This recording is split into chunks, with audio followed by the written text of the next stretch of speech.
I think the only good thing that came out of my school experience was meeting my wife. In 10th grade, I actually saw Lori, she saw me, and she immediately fell in love with me. And that was it, 10th grade. That's all she wrote. That's what happened. Okay, didn't exactly happen like that. We had a lot of fun dating. You know, we started dating when we were 18, so you're not really necessarily thinking marriage. You know, you're thinking fun, good times. I was 26 when we met. He was 29. It's like I was dating boys, it seemed like, until I met Robert. Like, what do you want to do? I don't know. What do you want to do? I was like, oh, this again. You know, I remember dating, just going out on one date, and my mom goes, how was it? I go, it's not. No, she goes, gosh, give him a chance. I'm like, why waste his time? Why waste my time? You know, I can already tell that's not, you know, what I'm looking for. She's like, oh, we're going to do this, and then I have observations here, and we're going to go here. I'm like, oh, that was easy. Great. He just did everything like right. I was desperate. I wanted to make sure I really, you know, made this work. Like the back price then. you pay for love.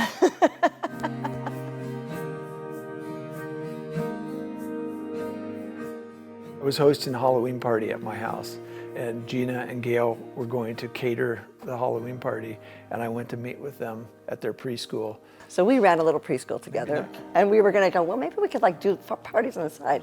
We both like to cook, and so he came by after the preschool closed to talk to us about it. She sat there, she had her notepad, and she's like, so what were you thinking about, you know, what you'd like to serve?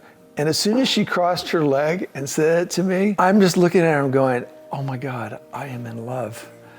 This girl is so amazing. Vic and Gail were saying, go out with him, go out with him. Oh yeah, they were really my advocates. Just go out with him. And then we danced a little bit, and I asked her out that night. And after that first date, I went, dang it, I'm gonna have to go out with him again. There's something there. 11th grade, I was still in love. She still didn't know I existed. It was actually at grad night.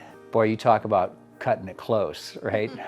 Two ships passing, they may have really completely passed and gone their own ways. But grad night, the entire state of Florida goes to Disney World. So there were hundreds of thousands, millions, I don't know. It was just crazy busy. And towards the end of the night, I was actually perched on the other side of Tom Sawyer's Island with my friend.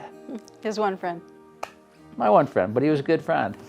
And I just said, I know she's here, Clint. And he was like looking at me, going, Sakura, come on, give it up, man. She doesn't know you exist, and you're not gonna see her here. And lo and behold, she walked in front of us. I said, thank you, God. You know, I wasn't that slick, didn't have good moves, good lines or anything like that. But I did say, hey, it's towards the end of the night. Why don't we go on a couple rides together? And we went on Space Mountain together, which we just had to get up close and personal and cuddly, and that was it. We went through a couple of big breakups. It seemed like each time he made a move to New York, it was like, yeah, forget this, I can't do this, this is too hard.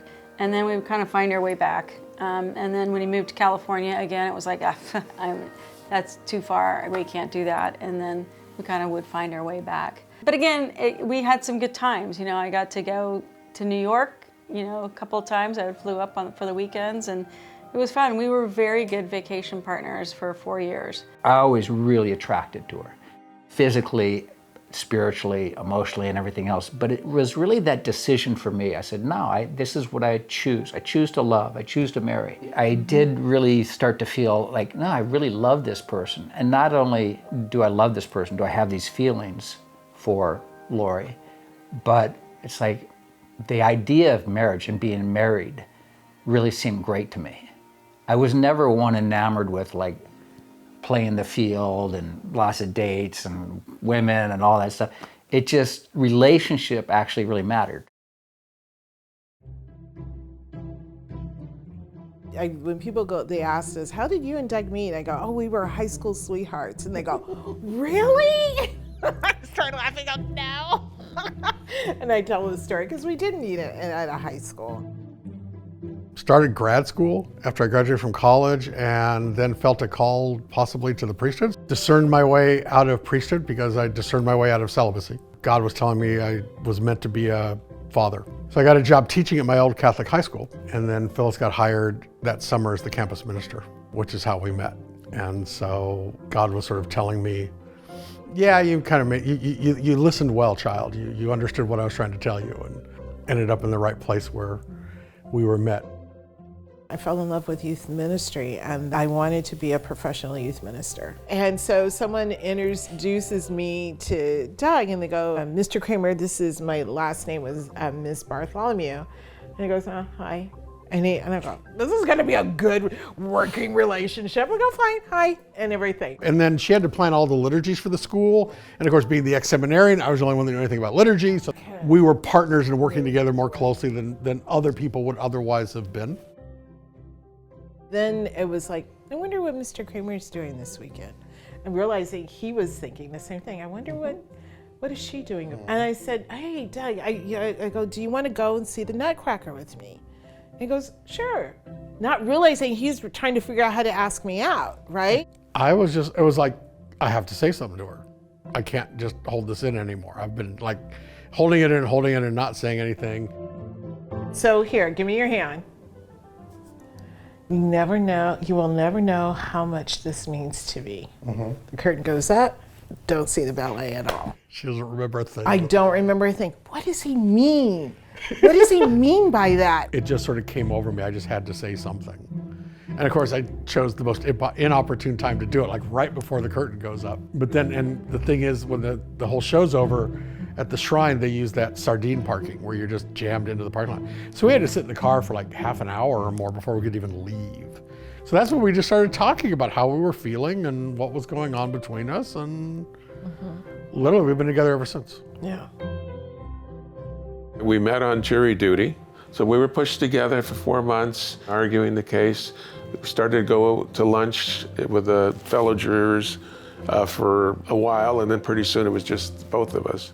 And Cheryl had this sexy red dress that I liked, and so. It was very contentious in the deliberations room. We deliberated for 2 weeks, and he and I sat next to each other. We argued with each other regarding the verdict of the trial, and there were so many different personalities in that room that it was pretty hot sometimes. And we managed to just, make things fine. And I think that's when I started falling in love with him, because he was able to communicate his feelings, his thoughts, without being contentious. We're in jury duty. I'm safe. Why not argue with this guy?